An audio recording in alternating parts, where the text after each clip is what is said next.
परमाराध्य सद्गुरु महाराज का प्रवचन महर्षि में है अनुभव प्रकाश से। शीर्षक सार सत्संग मुद्रित इति निश्चितम। बंदो गुरुपद कंज कृपा सिंधु नर रूप हरि महामोहतम पुंज जासु वचन रवि कर निकर। प्यारे लोगों, यह बड़ा दलान सत्संग के निमित्त बनाया गया है। आप लोग इसमें सत्संग करने के लिए आए हुए हैं। सत्संग की बड़ी महिमा है। जैसे भूमि से सब प्रकार के अन्न उपजते हैं, फल उपजते हैं, उसी प्रकार सब प्रकार के ज्ञान सत्संग से उपजते हैं। जो विषय ज्ञान है वह वही ज्ञान नहीं है, निर्विषय ज्ञान ही यथार्थ है। वह इस सत्संग से जाना जाता है।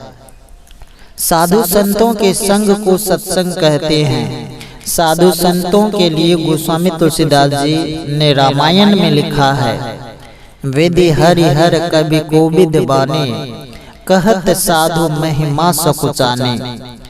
विधि बराबर ब्रह्मा, हरि बराबर विष्णु, हर बराबर शिव। और पंडित के बानी साधु की महिमा कहने से लटपटाती है।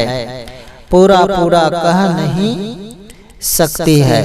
पूरा कौन कह सकेंगे? जो पूरे होंगे। जो पूर्ण है वे अपने शरीर को अपूर्ण समझते हैं और शरीर में रहते हुए शरीर के त्यागी बनकर उसके खोज में लग जाते हैं।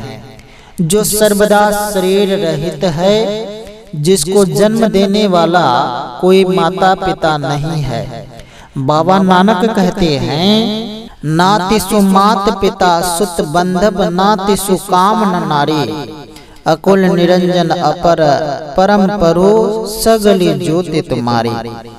संत दादू दयाल जी कहते हैं, वह कहाँ है पता बता देते हैं। अविगत अंत अंत अंतर पट, अगम अगाम अगुई, सुन्नी सुन्न सुन्न के पारा, अगुन सगुन नहीं दोई। शरीर के अंत पट में जाओ, पता लग जाएगा किसका? अविगत का, जो कहीं से हीन नहीं है, जो सब में रहता है, वही ईश्वर है, परमात्मा है। उसका पता ऐसा पता लग जाता है कि जैसे उसको देख लिया, पहचान ही लिया। उसी के संबंध में गोस्वामी तुलसीदास जी कहते हैं, जानत तुम्हें तुम्हें होई जाई। जो ब्रह्म को पहचानते हैं वे ब्रह्म विद ही नहीं, ब्रह्म ही हो जाते हैं। ये बातें लोग कहाँ पाएंगे? सत्संग से पाएंगे। सत्संग की ये बड़ी महिमा है। गोस्वामी तुलसीदास जी विनय पत्रिका में कहते हैं, वेद पय सिंधु सुविचार मंदर महा, अखिल मुनि वृंद निर्मंथन करता, सार सत्संग मुद्रित इति निश्चितम। बदत श्री कृष्ण वैदी भरता। यह बात कौन कहते हैं? रुक्मणी जी के स्वामी श्री कृष्ण भगवान कहते हैं, ज्ञान क्षीर समुद्र है या वेद क्षीर समुद्र है और उत्तम विचार मंद्राचल पहाड़ है। संपूर्ण मुनि लोग इसका मंथन करते हैं। मंथन करके क्या निकाल लेते हैं? सार सत्संग। एक ही चीज सत्संग को निकाल लेते हैं। अगर श्री कृष्ण भगवान को स्वरूपतः समझना हो तो श्री कृष्ण वे हैं जिनके लिए बाबा नानक ने कहा है, नातिसु मात पिता सुत बंधव, नातिसु काम न नारी। उनको माता नहीं, पिता नहीं, कोई भी नहीं, उनको कामना नहीं, भार्या नहीं, वे कुलहीन है। ब्राह्मण कुल, क्षत्रिय कुल, वैश्य कुल, शूद्र आदि कुल उनको नहीं है, लेकिन वे सारे संसार के पिता हैं।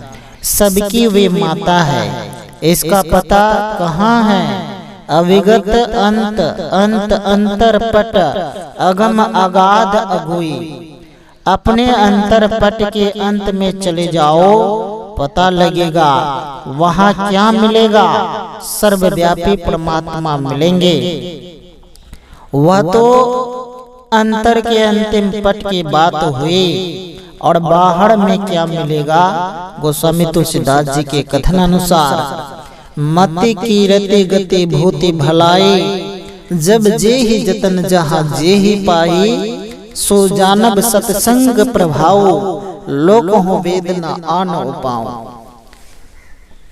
संत दादू दयाल जी ने कहा, शून्य शून्य शून्य के पारा कहकर 3 शून्यों का जिक्र किया है। ये 3 शून्य क्या है था इन शून्यों के पार में क्या है, इसको जानना चाहिए। एक तो स्थूल आकाश यानी अंधकार है, उसको पार करो तो प्रकाश मिलेगा। और प्रकाश को पार करो तो जो अंधकार और प्रकाश सब में रहता है वह ईश्वर का शब्द है। वह मिल जाए तो ईश्वर मिल जाएंगे, बाकी कुछ नहीं कहेंगे। सुविचार मिलेगा, यश मिलेगा, मोक्ष मिलेगा, ऐश्वर्य मिलेगा, शीलता मिल जाएगी। ये सब चीज मिल जाए तो पाने के लिए क्या बाकी बचेगा? सो कहिए, अर्थात कुछ भी नहीं बचेगा। आप लोग बहुत अच्छा करते हैं कि सप्ताह में एक रोज रविवार के रविवार अपने घरों के कामों को छोड़कर यहाँ आकर सत्संग करते हैं। सत्संग में ये सब चीजें मिलती हैं। यह नहीं कि केवल मोक्ष ही मिलता है। सत्संग करने वाले का जब तक जीवन रहता है उसको धन भी रहता है, ऐश्वर्य भी रहता है, लेकिन यह धन ऐश्वर्य में लिप्त नहीं रहता है और सत्संग करता रहता है। इसलिए गोस्वामी तुलसीदास जी ने रामायण के उत्तरकांड में लिखा है, जीवन मुक्त ब्रह्म पर चरित सुनहित जे ध्यान, जे हरि कथा न करहि रति तिनके हिये पाषाण। जीवन मुक्त महापुरुष भी ध्यान को छोड़कर सत्संग करते हैं। सत्संग करने वाले की अपनी बुद्धि परिमार्जित होती है और लोगों को भी लाभ होता है। ऐसा ही आप लोग करें। जो लोग वैदिक धर्मी हैं मात्र उन्हीं के लिए यह सत्संग नहीं है। जो कोई आ जाओ सबके लिए है। जिनको आने का शौक नहीं है तो कैसे शौक किया जाएगा? सत्संग में आवेंगे तो शौक हो जाएगा। बराबर सत्संग में आते रहिए, सत्संग करते रहिए। मोक्ष नजदीक है। खाने पीने पहनने ओढ़ने में कमी नहीं रहेगी। पहले जीवन मुक्ति, फिर बाद में विदेह मुक्ति होगी। यह प्रवचन बिहार राज्य अंतर्गत भागलपुर नगर के गंगा तट स्थित महर्षि मेहे आश्रम के सत्संग हॉल में दिनांक 28/3/1980 ईस्वी को साप्ताहिक सत्संग के अवसर पर हुआ था। श्री सद्गुरु महाराज की जय।